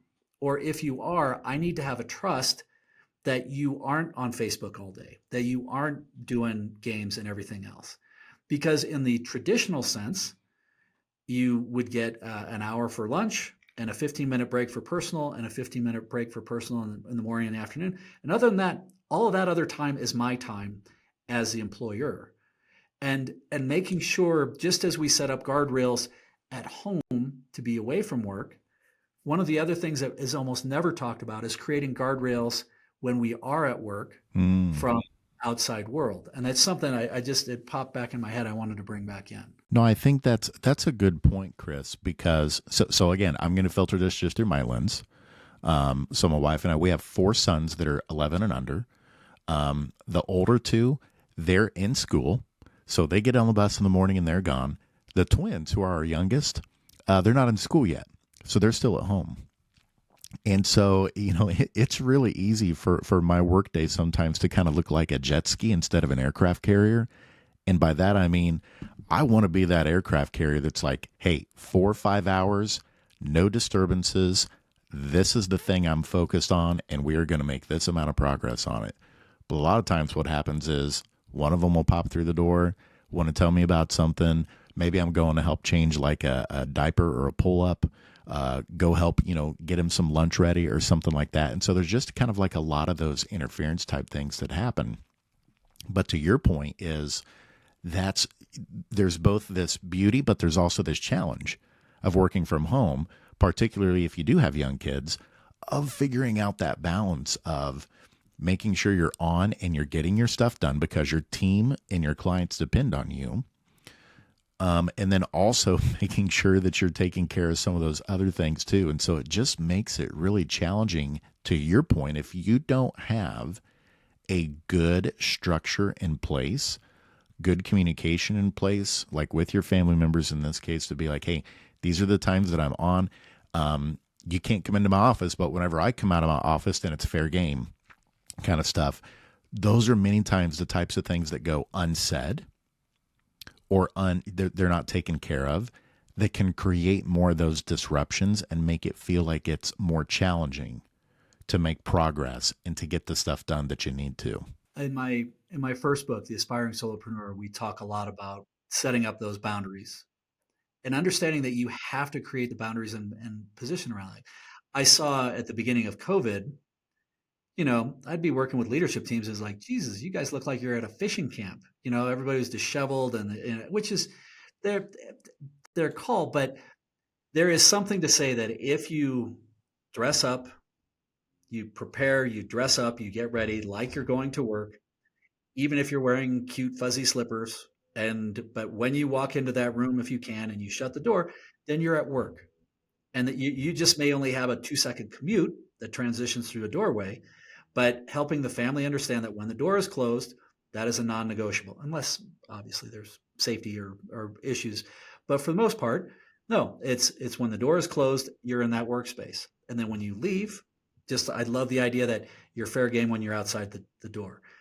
But establishing those parameters, those boundaries, but then also remembering that sometimes it's easy to get sucked into those. But if you have an office at home, you may leave your office or your phone in the office, and make sure you go for a walk at lunch. and you leave your phone in the office. I thought I was so important, the first time I turned my phone off all day. This is going to be a shit show when I turn my phone on at the end of the day. No, my chief of staff handled everything. Oh, I should probably handle these two things. Yeah. I can do that tomorrow. Huh. I mean, it got to the point where I carried a pager to where I turned my phone off all day, and my chief of staff would page me if there was something I needed. How long ago was that? Like, you still have the pager now, or how long ago was that you had a pager? Oh, it's probably 5 years ago. Okay. So that still is like, whoa, not many people using a pager 5 years ago. So that's interesting. No, people are like, dude, what kind of drugs are you dealing? It's like, no. But it never got used. So I quit. Yeah. I quit keeping it. But it was crazy to actually have that. But there's actually settings now in your phone that you can turn everything off, but just have one person who has access to it that can ring through, or different aspects. But again, it's about high level, Jason. It's about permission to look at things differently and really become the person you want to be. It's about letting things go and giving yourself permission to not have to be busy all the time, and really leaning into thinking about, how do we want to start thinking? What are the behaviors we want to model for those around us? And how do we define where success goes? And a lot of these lessons, Chris, regardless of what industry you're in, regardless of what your role or title is, how big your company is, the things you're sharing today, the type of work that you do at Entrepreneurial Advisors, it's literally good for every single human being that's trying to navigate and do their best through change, and focus on working on the best version of themselves. When you think about the future of work and where we're headed, I want to think about this through the entrepreneurial lens. What are some really good lessons you think, even aside from the ones we've already covered, what are some additional lessons that you often instill with leaders around this entrepreneurship mindset that's really important for all leaders moving forward in the future of work? Are there some other big-time lessons or secrets or tips that you found are really important as they're trying to navigate through change? What jumps in my head is the idea around vulnerability. Okay. And being open and candid with things. A lot of times, like in our peer circles, people join those because they have this imposter syndrome. They're like, wow, I've been elevated to this title. I don't really know what the hell I'm doing, or who am I to be here, or I don't feel like I'm doing a good job. And especially if you're a CEO, you get stuck between, well, I don't want to look bad and ask the stupid questions with my leadership team. If it's a privately held or private equity type company, I'm definitely not going to my board. So they end up stuck in this position, and it could be those 3 a.m. thoughts where people get stuck in these doom loops of just like, and you end up losing sleep, and it gets really counterproductive. And one of the things that I've learned that's been the most valuable, because I have probably almost 20,000 hours of facilitation, is asking the question, I don't know. What do you think? I don't know. I don't know the answer, but I have the confidence that together we can figure it out. But being vulnerable and saying, I don't understand this, or I need help, but having that vulnerability, but also a spirit of curiosity. There are so many people, I see this more often with young or insecure leaders, is they think they need to be dictatorial in how they lead. And that's not the right way to do that. I mean, sometimes you may have to make a hard decision that nobody wants to hear. Too bad. Suck it up, buttercup. That's the way it is. But let's make sure that we're collaborative in understanding what people are thinking. But when you can be curious and understand, and then say, all right, this is what we're doing and this is why. But creating that trusting environment is going to require that person understand that they aren't going to have all the answers. And that sometimes they may be filled with imposter syndrome, and it's okay. And they can talk with other people to help try and understand how they're going to break through those ceilings and get to those other areas. But the reality is the skills it takes for an organization, individual, team, relationship that it took to get from here to here are going to be different than the skills it takes to get from here to here. And making sure that those individuals are investing in themselves and developing that is how that's going to expand it. When a senior leader knows that they're becoming the choke point on the growth of the company, that's when they're at a watershed moment. They either need to figure out how to get help and transition through that, or maybe they need to step aside and get somebody else in there who can take it to the next level. So I don't know if I answered your question. I kind of bounced around in there, but I think it comes down to the modeling the right behaviors, being curious, being willing to be wrong and not understand, and understanding that everybody goes through some form of that imposter syndrome, that scarcity, and that we have to be improving and developing ourselves, always sharpening our tools. I love those. You had another one too I want to touch on with you that was in a LinkedIn post that you put out recently, or maybe your digital twin put it out on LinkedIn. By the way, make sure you follow Chris, before we wrap up later today. But on LinkedIn, Kris Kluver, Chris with a K, Kluver with a K. Need to follow his content. But you had one on delegation, the importance of delegating responsibility and decision making in an organization so that you don't get those bottlenecks. That seems like a really important one too, because I'm just speaking from my experience. Someone who enjoys solving problems like I do, if you feel the pressure, if you feel timelines coming up, then sometimes what that means is you'll be like, oh, you know what? I'm just going to go solve this real quick. Let me hop in and just get this fixed and get this done and get it shipped kind of thing, right?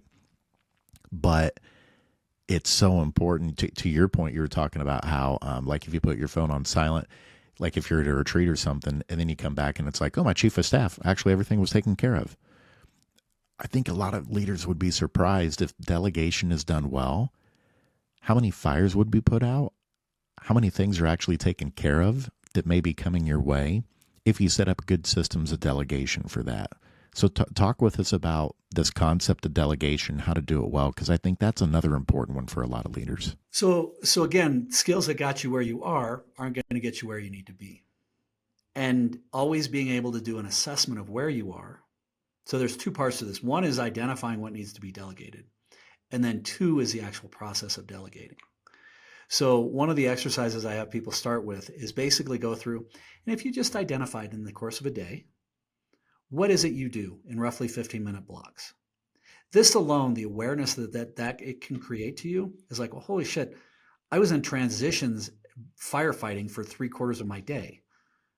All right, well then maybe you can figure out how to time block that and have time blocked office hours. That if people have issues, great, you can come to me, but you need to come to me with, and we can even talk about some of the challenges around that. But when you do that, that has value. Then if you go through and say, all right, well, what is my time worth? Well, you actually know what your time is worth. If you make, I don't need to know what you make $100,000 a year, divided by 40 hours a week, times 50 weeks a year. I know we all work more than that, but let's say 2,000 hours. You've officially said my time is worth $50 an hour. Okay.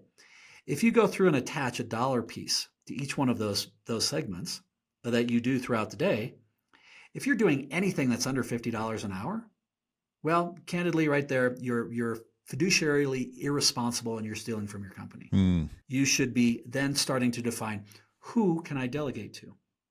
Now, there's different quadrants we can look at. There are things that we love and we're great at. There are things we like and we're good at. There's things that we're okay at. And there's things that we hate and we suck at. We want to start delegating anything that we hate and we suck at, and we can get somebody else to do cheaper. So I have 4 companies. I have a couple of accountants and a couple of bookkeepers. But if you ask me to fill out a government form, there's an 80% chance I'm going to screw it up and my eyes bleed. I hate it. I can't fathom that. But my accountants and bookkeepers love them.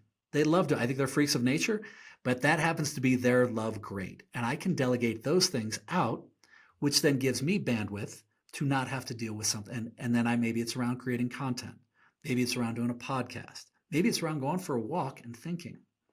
But it's coming up because everybody, especially in the senior leaders level, is going to have 1 or 2 or 3 activities that could be worth thousands of dollars an hour, whether it be relationships, whether it be thinking, whether it be new ideas. And if you're not giving yourself the space to do those things because I'm saving money doing something else that you suck at, then you're holding the growth of the organization back. But it's through delegation. And ultimately what we're looking for is, as a senior leader, we're looking to create amazing teams who love what they do, or at least like what they do, and are pretty good at it most of the time. You do that and you've got self-actualization. As you guys said on your pod the other day, people are doing their work that fills their soul.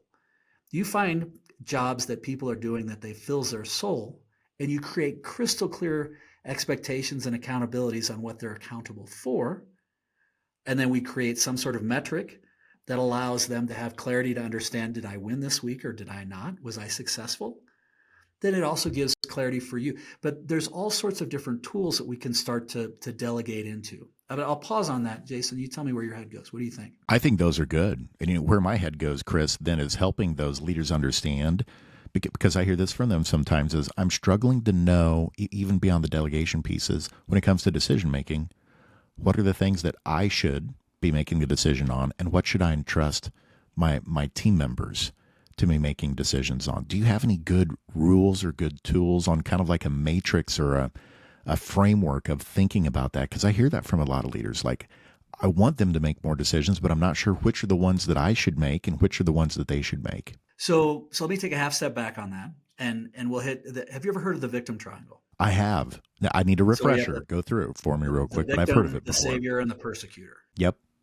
So usually, let's say you bring a new employee on, and they come in and they say, and they're like, okay, Jason, I'm not sure how to handle this. What should I do? Well, at that point, they're kind of a victim. So you say, well, you should do this and this and this and this. And you help them. You're their savior. But the reality is you're not. You just taught them that if they have a problem, to bring it to you and you'd solve it. Now, that's okay if it's one person, maybe two. But when we get to 4 or 5 people, well, we end up transitioning from being the savior to where it's like, damn it, I don't have time for this. You do this, you do that, you handle it this way. You know what? I can just get it done faster. I'll do it. And we transition from being the savior, they're still the victim, to where we become the persecutor. And as a result, we end up becoming the victim ourselves. So the traditional way that people, when they create that awareness, are like, oh shit, this is all self-inflicted. That's my fault. Okay, cool. All right. Don't come to me with any problems. Only come to me with solutions. That's the start.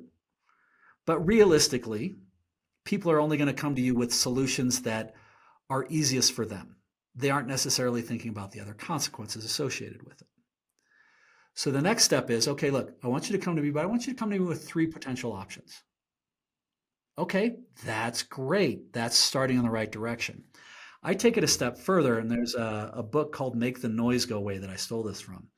But it talks about a consequences matrix, where it's a one piece of paper, and anybody can come to anybody. I roll this out with some of my teams, to the CEO. You can come to the CEO with any question, provided you have, this is the issue that you're addressing. This is the solution you think you need to get to, or the outcome you're looking to get to. And then you go through and you say, we could do this, and this is the consequence of that. We could do nothing, and this is what the consequence is. We could go scorched earth, and this is the consequence. And come up with 4 alternatives with what the potential consequences are. When somebody comes with that one sheet, well, it helps them start learning and looking and through and problem solving it themselves. And they're usually going to say, I think we should do this. But what's more important is for the senior leader, is that senior leader sees, oh, I see how this person's thinking. And I didn't even think of the second option. That's a great option. Or if there's holes, they can coach them up and say, okay, well, did you take into account this? What about the logistics? What about our planning? Do we have any financial exposure? But it ends up as a coaching tool, so that we empower those people below to really start understanding. And then as a senior leader, we can trust them. Because more often than not, people are like, okay, Kluver said I need to delegate. So they throw the keys and say, all right, kid, drive it like you stole it. And then they get pissed off that it's in the ditch. And they're like, well, I knew that was going to happen. It's self-fulfilling prophecy. So how do we transition that? And it's where it's going to take more time, but it's actually building that leader, and it's teaching a behavior that can be taught further down the line that then allows people to understand how we're thinking. So where's your head go with that? What do you think? Oh, that's really good. That's the deepest explanation with very tangible examples of like step 1, step 2, step 3 that I've ever heard on it. So I think that's very practical and applicable. So Chris, when we think about the future of work, are there any other topics or kind of like some closing thoughts, words of wisdom around the future of work that you want to speak to leaders today that we haven't already covered that come to mind for you? So my wife and I have banned the term retirement, and we've adopted the term rewirement. The construct of a 40-hour traditional work week is made up basically by Henry Ford and some other guys. We don't have to do that. We can do whatever the hell we want. We can use it in whatever ways we want. I think that the excess capacity models, particularly of parents at home who maybe used to be a pro, but now they want to work 15, 20 hours a week, and we give them certain guidelines and perspectives around that, I think there's huge opportunities. I think our perception of what work looks like, I think we're going through a bit of a pendulum swing back after COVID with like Jamie Dimon and the back to works and the government and everything else. I think that there's some reasons for that, and I believe in some of it. But in other areas, I think that with all the new tools and everything that's out there, some of the biggest challenges are going to be for senior leaders to be able to figure out how do we build and manage our teams in the best ways. It's going to be more about building and managing those teams with a lot of the tools, AI and automation, as part of our teams. And how people work and the gig economy and the fractional work, and I think everything is going to be able to change, and it's going to happen at light speed, but we're going to have to be able to stop and pull back and think about it a little bit more. I love that. From retirement to rewirement. If you haven't trademarked that, you should get some T-shirts made there, Chris. That's awesome. So, and just to support your point there around like because we didn't even really get in that deep on that, but gig economy and fractional work, I do think that's going to be a big part of the future of work. And just some data here to kind of back that up that supports it from last year is currently 47.5% of the American private sector workforce works in large corporations. 46% are working for small businesses, 500 or fewer staff. But here's the thing that really changed last year.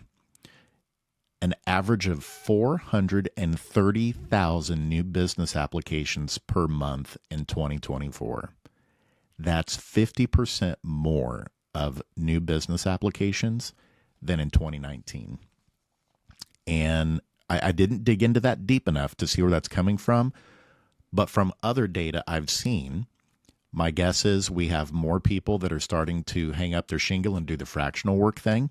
Like I'm a fractional CHRO, I'm a fractional CFO that's working for multiple companies underneath your own LLC or whatever it might be. But also that we have a lot of people that in addition to their quote unquote, their 9 to 5, they've got an extra thing that they're doing and they've spun up an LLC around it, like a passion project of some kind or some kind of gig work that they're doing on the weekend or things like that, to try and build that out and start that entrepreneurial journey. So I do think there's data to support what you're saying there too. I wonder how many of those are podcasts. You need to start helping those because that's your wheelhouse, man. Hey, get those people help them with the podcast. Okay, I'm jotting that down. That's a good call out. I appreciate that, Chris. So Chris, as we get ready to wrap up here, man, this has been a blast. We're absolutely going to have you back on again because we covered a lot today. But just like with the gig work and fractional work, we're going to do that one another time because we can have a long conversation on that.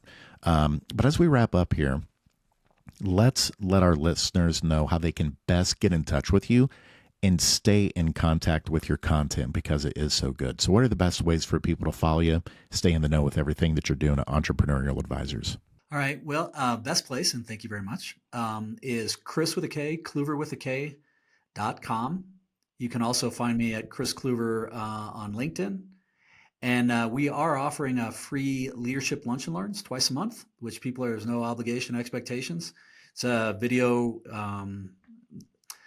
based, it's on Zoom. And then we are in the process where we're starting to take applications for people who are looking to join our peer circles. We're usually looking for a specific, if it's people who are in industries and they want to set up an industry specific, we can talk through about that. If it's large organizations or private equity or VC firms that are looking to have their whole cadre of or stable of companies be involved in it, we can talk through that as well. But with this, to just reach out, go to kriskluver.com. That's usually the best place. Perfect. And again, that's Kris with a K and Kluver with a K.com. to find out all the information of all that good stuff. You got a little taste of it today, but you need the full entree here from Chris and his team of entrepreneurial advisors. You heard the wisdom today. There's so much good stuff on preparing for the future of work, but preparing for it today, being a strong leader today and leading strong organizations that are ready and are moving toward the future of work. That's what it's all about. Chris, thank you so much for being on with us today, and we'll do it again sometime soon. Jason, my pleasure. Right on. Thank you so much, man. It's fun. We'll see you next time. Thanks. Thanks for tuning in to Working Forward. If you like what you hear, please hit the subscribe button wherever you listen to your favorite podcasts. Until next time, here's to building tomorrow today.